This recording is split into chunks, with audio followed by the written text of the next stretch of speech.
চাদরের ভিতর হাত ঢুকিয়ে দাও, শীত কম লাগবে, দেরি করছো কেন? বললাম চাদরের মালিকের পারমিশন নিতে হবে তো। আগের সব পারমিশন কি মুখে দিতে হয়? পারমিশন তো তোমাকে দেখার পর থেকেই দিয়ে রেখেছি, যেই ভাবনা সেই কাজ। অন্ধকার গাড়িতে অনেক অদেখা জিনিসের উপস্থিতি দেখে নিয়েছি। বেশ কিছুদিন ধরেই মাকে নিয়ে কোথাও বেড়াতে যাওয়া হয় না। হঠাৎ একটা সুযোগ এসে গেল, অফিসে ছুটি পাওনা ছিল কিছু, আর একটা ট্রাভেল কোম্পানি বেশ সস্তায় একটা ট্যুর অর্গানাইজ করেছে। খবর পেলাম কাশ্মীর ভ্রমণ, 14 দিনের ট্যুর, জনপ্রতি 14,000 টাকা করে। মাকে বললাম যাবে নাকি ভূস্বর্গ দেখতে? মৃত্যুর পরে কোনো স্বর্গ দেখবে, কিংবা আদৌ স্বর্গ কপালে জুটবে কিনা ঠিক নেই। পৃথিবীর স্বর্গটা দেখে নিতে পারো। ইচ্ছা হলে মাও অনেকদিন বাইরে যায় না বলে হাঁপিয়ে উঠেছিল। মনে মনে শুনেই রাজি হয়ে গেল। সেদিনই বুক করে দিলাম দুজনের জন্য। ট্রাভেল কোম্পানিটা আসলে কয়েকজন যুবক মিলে একটা গ্রুপ, নাম পাখির ডানা ট্যুর অ্যান্ড ট্রাভেলস। নামটা বেশ মজার, আর ছেলেগুলো আমারে বয়সী। ওদের সাথে আলাপ হলো। 5 বন্ধু মিলে ট্যুরটা কন্ডাক্ট করে আমাদের সঙ্গে যাবে দুজন, আর থাকবে কয়েকজন হেল্পিং হ্যান্ডস, যেমন রান্নার লোক, কাজের লোক, মালপত্র, বাবার লোক ইত্যাদি। যে ট্যুরটা সুপারভাইজ করবে তার নাম তরুব্রত চৌধুরী। তরুদা আমার চাইতে 56 বছরের বড় হবে। সমস্ত প্ল্যান শুনে সেই মতো বুকিং করলাম। ট্যুর শুরু হবে নভেম্বরের তারিখ, ফিরব 20 তারিখ। জোগাড় যন্ত্র করতে করতে দিনটা এসে গেল। মাকে নিয়ে একটু আগেভাগে হাওড়া স্টেশনে পৌঁছে গেলাম। বর ঘড়ির নিচে সবার জমায়েত হওয়ার কথা দেখলাম। অনেক লোকে এসে গেছে। লোকজনের সংখ্যা দেখে প্রথমে দেবতার গ্রাসের সেই লাইন মনে পড়ল। কত বাল বৃদ্ধ নর নারী, সঙ্গে বেশ কিছু যুবতী এবং অগ্নিতুল্য বৌদি, সবাই সেজেগুজে প্রস্তুত। নিজেকে বললাম, চল, তোমার সময়টা মন্দ কাটবে না, তোর সেটা যে এত ভালো কাটবে। তখন আর সেটা বুঝিনি।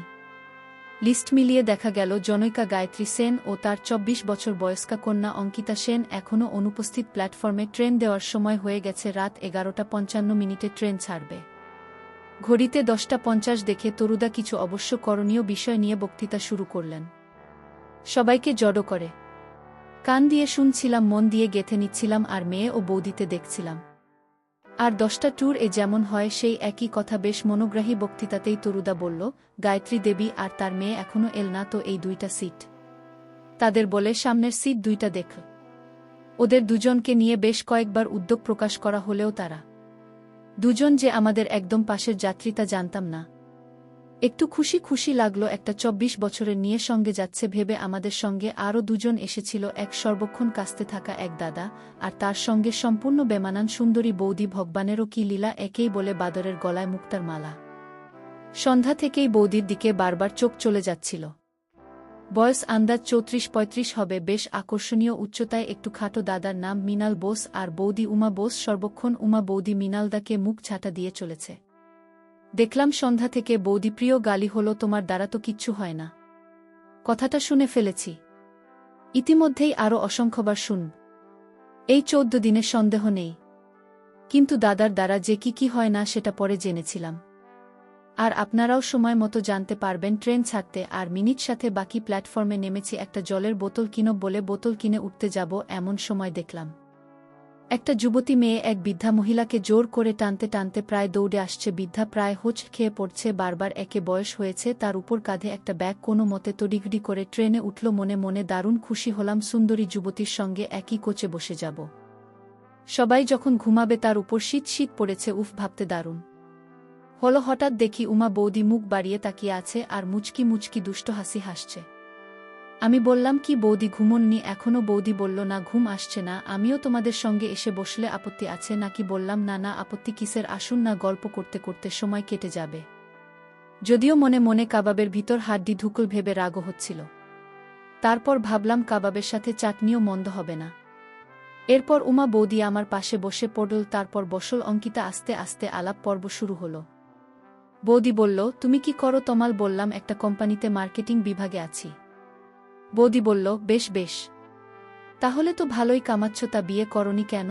বললাম, শিকল পড়ার এত তারা কিসের, পড়তে তো হবেই, যত দেরিতে পড়া যায়। বৌদি বলল, বেশি দেরি করলে শিকলের তালা চাবির জোর কমে যাবে। বলেই চোখ ছোট করে একবার অঙ্কিতার দিকে তাকিয়ে খিকখিক করে হাসতে লাগল। অঙ্কিতা লজ্জা পেয়ে মুখ নামল। আমি বললাম, আপনাদের তালা চাবি যখন এখনও ঠিক আছে তাহলে আমারও থাকবে আশা করি। বৌদি হঠাৎ গম্ভীর হয়ে বলল, কোথায় আর ঠিক থাকল, তোমার দাদার দ্বারা কিছু হয় না।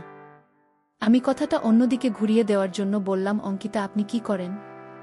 অঙ্কিতা বলল, আমাকে আপনি বলবেন না, আপনি আমার চেয়ে বড়। তুমি বলবেন। আমি বললাম, বলতে পারি যদি দুই পক্ষেই আপনি বন্ধু হন। অঙ্কিতা হেসে বলল, ঠিক আছে উমাবদি ফোড়ন কাটল। তোমরা আজকালকার ছেলে মেয়েগুলো যে কি না সবকিছু দেরিতে করো, আরে আসল সময় চলে গেলে অনেক কিছু মিস করবে। বৌদি আমাদের চাইতে খুব বেশি বড় না, কিন্তু এমন ভাব করছে যেন আমাদের দিদি। আমি ২৭, অঙ্কিতা ২৪ আর বৌদি হয়তো ৩৫। হঠাৎ অঙ্কিতা এমন একটা কথা বলল, আমি আর উমা বৌদি দুজনে চমকে ওর দিকে তাকালাম। বলল, আজকালকার ছেলে মেয়ে অনেক অ্যাডভান্স। বৌদি সুখ পাওয়ার জন্য তাড়াতাড়ি দুঃখকে গলায় ঝুলায় না, কিন্তু সুখ তারা ঠিকই উপভোগ করে নেয়। কথাটা বলল মুখ নিচু করেই। বুঝলাম মেয়ে একটু লাজুক হলেও সীতা সাবিত্রীর যুগের মেয়ে না, ভীষণ রকম আধুনিক। অঙ্কিতার কথা শুনে বৌদি ওকে খোঁচা দিয়ে বলল, ওরে বাবা, মেয়ে তো দেখছে ভীষণ পাকা, তাদের মধ্যে সুখ উপভোগ করে নিয়েছ নাকি? অঙ্কিতা চমকে উঠে চোখ বড় বড় করে বৌদিকে একটা নিঃশব্দ ধমক দিল। তারপর বলল, না, এবার বৌদি আমাকে নিয়ে পড়ল। তা তমাল, তুমিও কি সেই সুখ থেকে বঞ্চিত নাকি? তোমার পকেটের সিল খোলা হয়ে গেছে? আমি একটা চোখ টিপে বৌদিকে অর্থপূর্ণ ইঙ্গিত দিলাম। অঙ্কিতার দিকে তাকিয়ে বুঝলাম ইঙ্গিতটা অঙ্কিতাও দেখে ফেলেছে, কারণ ঠোঁটের কোণায় এক টুকরো হাসি তখনও বোঝা যাচ্ছে।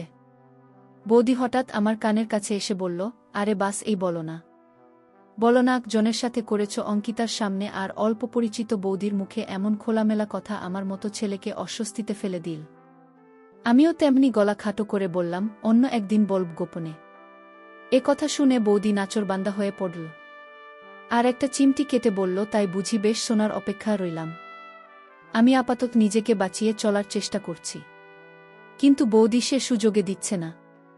আরও যেন জেদ ধরছে আমার সাথে। অঙ্কিতা কিছুটা দূরত্ব বজায় রেখে বসেছে আর চোখে আমাদের অনুচিত নিকটা দেখছে।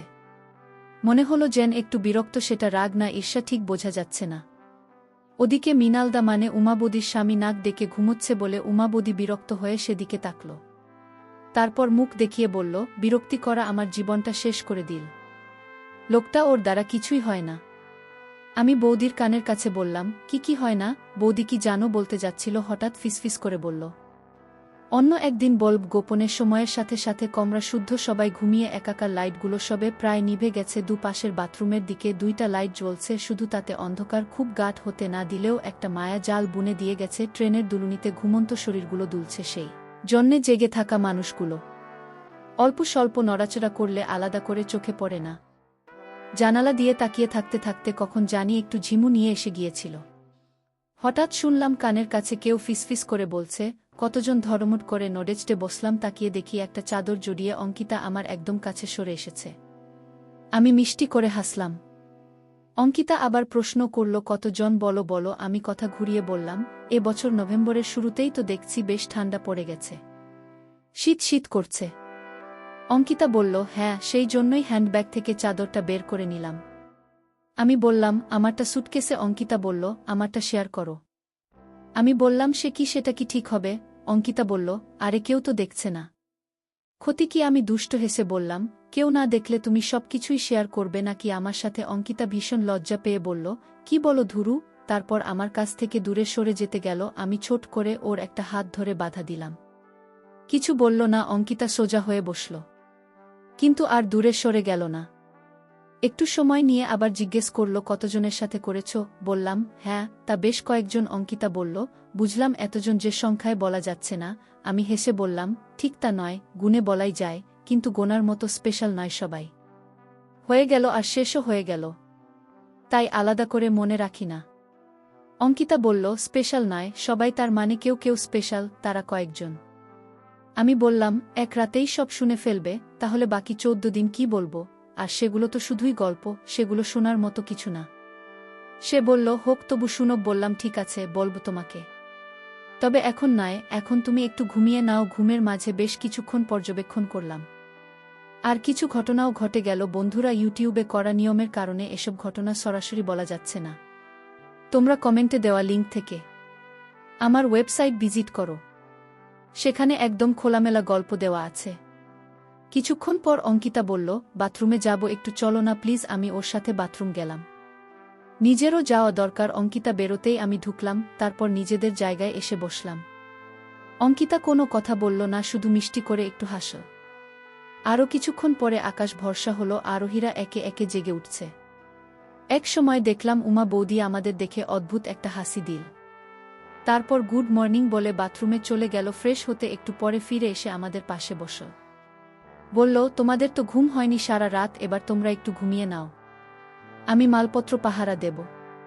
অঙ্কিতা বলল, না না, আমি একটু ঘুমিয়েছি, তমালের ঘুম হয়নি সারা রাত। উমাবতী চোখ শুরু করে অঙ্কিতার কানের কাছে ফিসফিস করে বলল, আমি সব দেখেছি, ওই রকম বালিশে শুলে কি ঘুম হয়? যাও যাও, একটু ঘুমিয়ে নাও, সামনে আরও একটা রাত তোমাদের জাগতে হবে। উমা বৌদির কথা শুনে অঙ্কিতার মুখ ফ্যাকাশে হয়ে গেল। বৌদি কি তাহলে সব দেখে ফেলেছে? সবাইকে বলে দিলে তো কেলেঙ্কারি হয়ে যাবে চোরা চাহনিতে। অঙ্কিতা আমার দিকে চাইল, আমিও চোখের চাহনিতে ওকে আশ্বস্ত করলাম, কারণ জানি উমা বৌদি ও ধোয়া তুলসী পাতা নয়। কিন্তু অঙ্কিতার উৎকণ্ঠা বৌদি কমিয়ে দিল।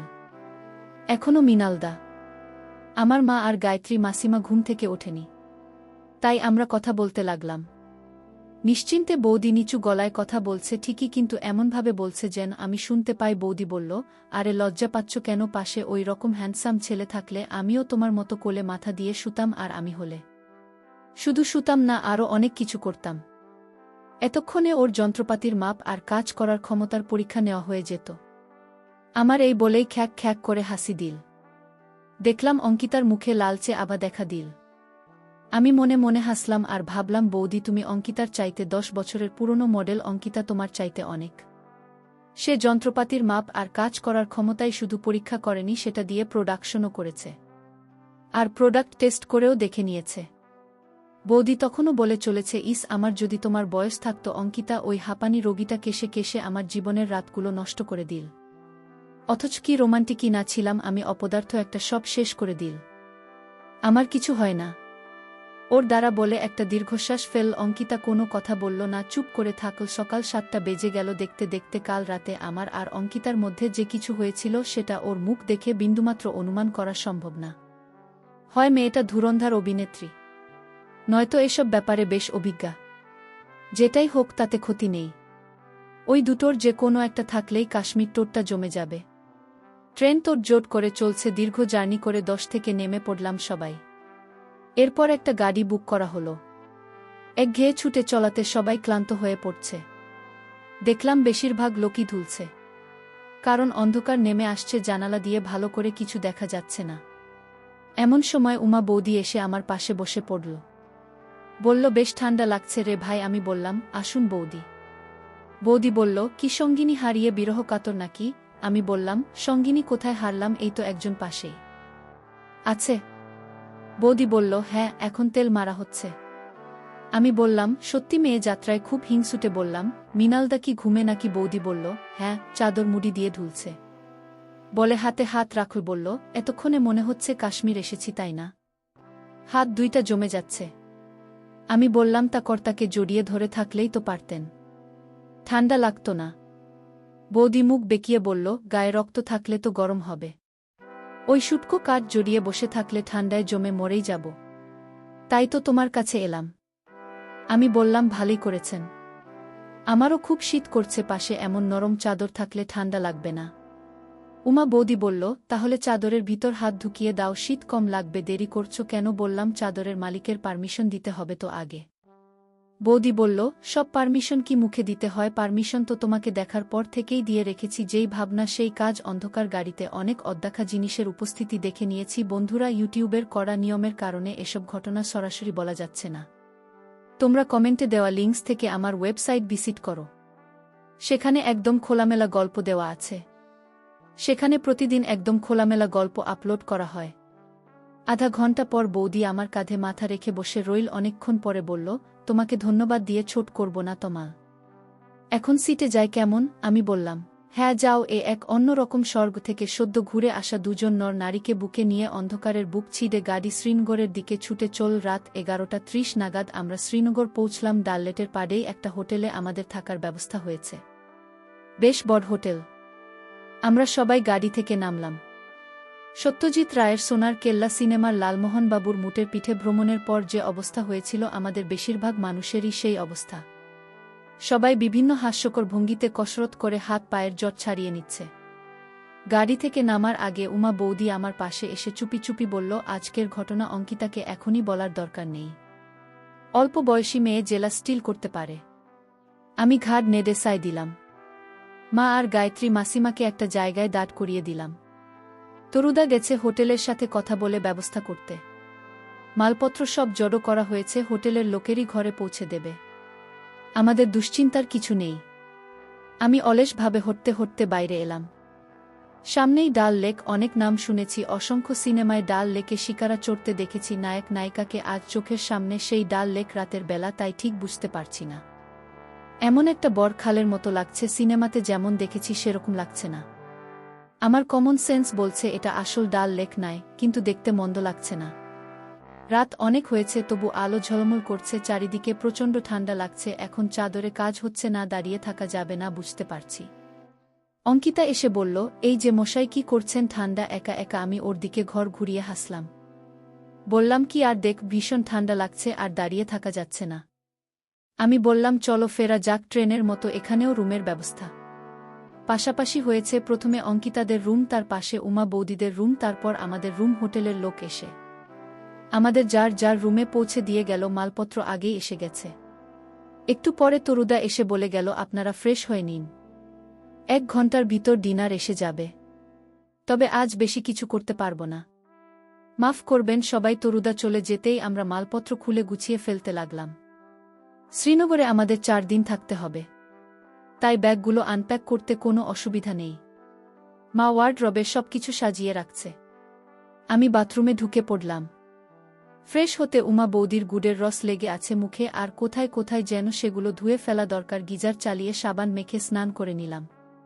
সারাদিনের ক্লান্তি উধাও হয়ে গেল এক নিমেষে। ফ্রেশ হয়ে বাইরে বেরিয়ে এলাম।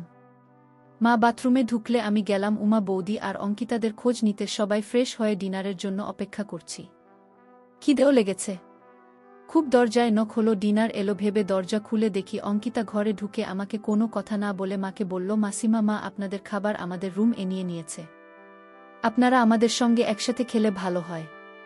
মা বলল, ভালোই তো, চলো যাচ্ছি। অঙ্কিত আমাকে ইশারায় বলে গেল, এসো। অঙ্কিতা আমাদের ডিনার সার্ভ করল। আমরা খেতে বসলাম। খাবার শেষে সোসাই ঘুমের জন্য চলে গেল। এদিকে অঙ্কিতা আমাকে ইশাকার বাইরে আসতে বলল। বুঝলাম এই মেয়ে এই শীতে আবারও আইসক্রিম খেতে চাচ্ছে। নিজেকে ভাগ্যবান মনে করে চলে গেলাম বাইরে। বাইরে যেতেই আমাকে একটা ঘরে নিয়ে এল। সারা কাশ্মীর ঘুমে অচেতন আমরা দুজন, বাদে কনকনে শীতের মধ্যে দুজনের সাথে অনেক ঘটনা ঘটে গেল। সেদিন ট্রেনের অন্ধকারে ভালোভাবে দেখতে পাইনি, আজ লাইটের আলো ভালো করে দেখেছি। বাহ, কি অপরূপ! ঘণ্টাখানেক থাকার পর নিজের রুমে চলে এলাম। এক রাতে 2 বার স্নান করে অনেক ভালো লাগছে।